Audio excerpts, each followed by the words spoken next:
বাঁশবাগানের মাথার উপর চাঁদ উঠেছে ওই। মাগো, আমার শোলক বলা কাজলা দিদি কই? পুকুর ধারে লেবুর তলে থোকায় থোকায় জোনায় জলে, ফুলের গন্ধে ঘুম আসে না, একলা জেগে রই। মাগো, আমার কোলের কাছে কাজলা দিদি কই? সেদিন হতে কেন মা আর দিদি রে নাহি ডাকো? দিদির কথায় আঁচল দিয়ে মুখটি কেন ঢাকো?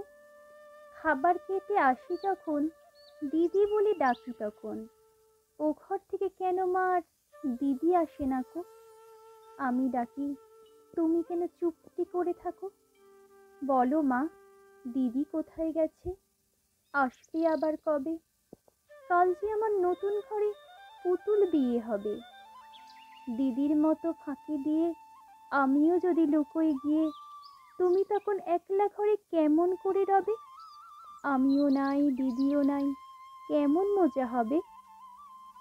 ভুঁই চাপাতে পড়ে গেছে শিউলি গাছের তল, মারাসনি মা পুকুর থেকে আনবি যখন জল। ডালিম গাছের ডালের ফাঁকে বুলবুলিটি লুকিয়ে আছে, দিসনি তারে উড়িয়ে মাগো, ছিঁড়তে গিয়ে ফল। দিদি এসে শুনবে যখন, বলবে কি মা বল?